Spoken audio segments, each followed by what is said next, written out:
अब बच्चों आ जाओ थर्ड पार्ट पे। थर्ड पार्ट क्या बोल रहा है तुमसे, डिटर्मिनेंट ऑफ, थर्ड पार्ट क्या बोल रहा है कि डिटर्मिनेंट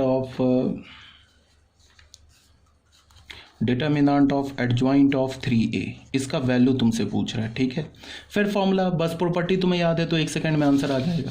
अब इसमें हम लोग क्या करेंगे, ये देखो सबसे पहले कौन सा प्रॉपर्टी यूज़ हो रहा है, अभी बताया तुम्हें। Adjoint of k into a क्या होता है, ये होता है ना k to the power n-1 into adjoint a.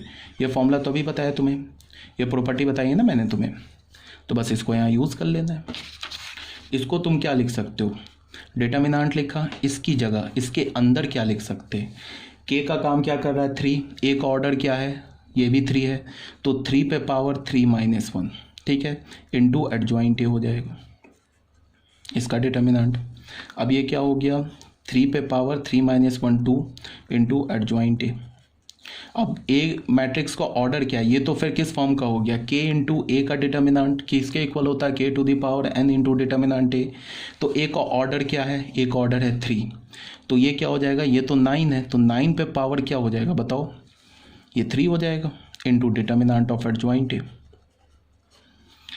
ठीक है, 9 को क्या लिख सकते हो, 3 square into 3 into determinant of adjoint a. Adjoint a को फिर क्या लिख सकते हो, determinant of a to the power n-1, तो n-1 क्या है 3-1, तो क्या होगा 3 पे पावर 6 इंटू डिटर्मिनेंट ए की वैल्यू क्या है हमारे पास 4, तो 4 पे पावर 2, तो ये इसका आंसर हो जाएगा। इसे कैलकुलेट कर लेना, ठीक है, देख लो ये आंसर आ गया हमारा। अब आ जाओ प्रॉपर्टी ये फोर्थ पार्ट पे, ये क्या बोल रहा है, एडजॉइंट ऑफ एडजॉइंट ए। बच्चे ये तो सीधे प्रॉपर्टी पूछ रहा है तुमसे, इसका वैल्यू निकालो, इसका वैल्यू पूछ रहा है, तो ये तो ऑलरेडी मैंने एज ए प्रॉपर्टी बता रखा है, एडजॉइंट ऑफ एडजॉइंट ए।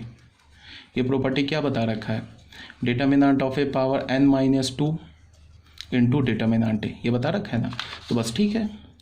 तो हमें क्या चाहिए, एडजॉइंट ऑफ एडजॉइंट ए, तो डिटर्मिनेंट ऑफ ए पे पावर n का काम कर रहा है 3, तो 3-1 इंटू ए हो गया, ठीक है। तो डिटर्मिनेंट ऑफ ए ये इंटू ए, इसका वैल्यू क्या है 4 स्क्वायर इंटू ए, तो ये क्या हो गया 16 इंटू ए, ठीक है।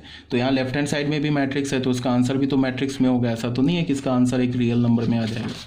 तो ये क्या हो गया हमारा, प्रॉपर्टी नंबर 4 प्रूफ हो गया, ठीक है।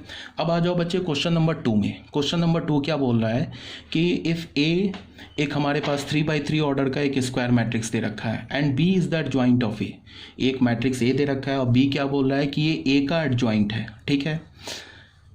Then find the value of A B plus 2i where I is the identity matrix of order 3। तो ये जो मैंने अभी तुम्हें एक प्रॉपर्टी बताया था, आई थिंक कौन सा प्रॉपर्टी था, 7th प्रॉपर्टी थी, ठीक है। तो 7th प्रॉपर्टी में मैंने क्या बोला था कि determinant of A B plus K into I n, A B plus K into I n का determinant is equal to determinant of A plus K to the power n, ये हमेशा equal होता है, बताया ना मैंने। और ये भी मैंने बताया कि अगर तुम्हें ये प्रॉपर्टी नहीं याद है तो कोई टेंशन की बात नहीं है, इसे याद करने की ऐसा जरूरत नहीं है, बिना भी इसके तुम क्वेश्चन को सॉल्व कर सकते हो। तो अगर तुम्हें याद है तब तो ये तो डायरेक्ट फॉर्मूला पुटिंग क्वेश्चन तुमसे पूछ रहा है, सेम प्रॉपर्टी पे डायरेक्ट, ये तो प्रॉपर्टी पे, प्रॉपर्टी नंबर 7 पे ये क्वेश्चन डायरेक्ट है।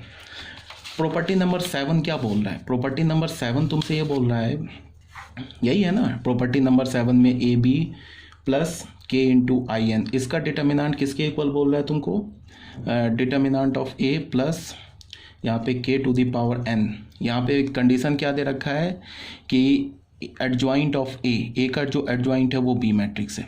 अगर ये तुम्हें प्रॉपर्टी याद है तो इस प्रॉपर्टी के बेस पर तुम इस क्वेश्चन को डायरेक्ट सॉल्व कर सकते हो। इसमें क्या दे रखा है, ए मैट्रिक्स, चलो मैं ऐसे पलट लेता हूँ, ठीक है ना, तो क्लियर है यहाँ पे, चलो मैं इसको मोड़ लेता हूँ,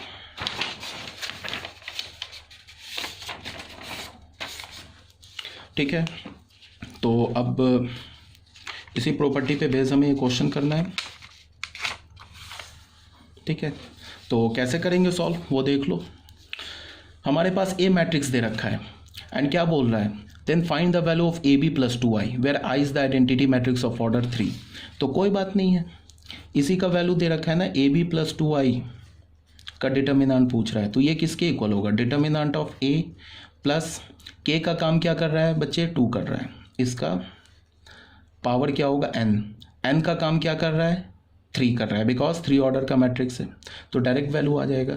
अब ए का डिटर्मिनेंट निकाल लो, ए का डिटर्मिनेंट कैसे निकालोगे, उसके लिए तुम्हें करना क्या होगा, इसे तुम चाहो तो किसी भी रो या कॉलम के लॉन्ग एक्सपेंड कर लो, बेटर होगा कि तुम थर्ड रो के लॉन्ग एक्सपेंड करो, एक जीरो तो खत्म हो जाएगा।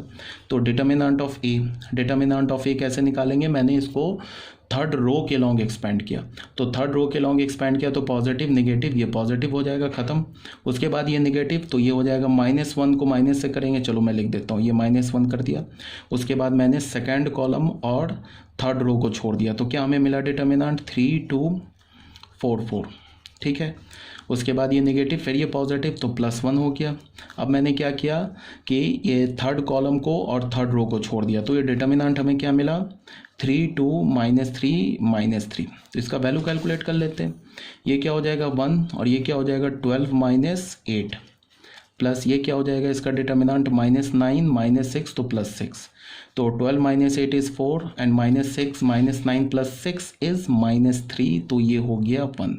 कोई डाउट नहीं है, बस वैल्यू प्लग करो आंसर आ जाएगा। तो AB + 2I इसका डिटर्मिनेंट, इसका वैल्यू है, तो डिटर्मिनेंट ऑफ ए क्या मिला हमें 1 + 2 पे पावर 3, तो ये क्या हो गया 3 पे पावर 3, क्या मिल गया हमें 27। अगर तुम्हें रिजल्ट याद था तो हमारा एक ही स्टेप में आंसर आ गया, रिजल्ट नहीं याद होगा तो 1-2 स्टेप बढ़ जाएगा, बस यही है। तो ये मैंने मेथड 1 किया, यहाँ पे देखो बच्चे, यहाँ मैंने मेथड 1 किया, अगर जिसे रिजल्ट याद है उसके लिए मेथड 1 सूटेबल है, वो डायरेक्ट ही वैल्यू पुट करके आंसर निकाल लेगा। अब आ जाते हैं इसका मेथड नंबर 2 में।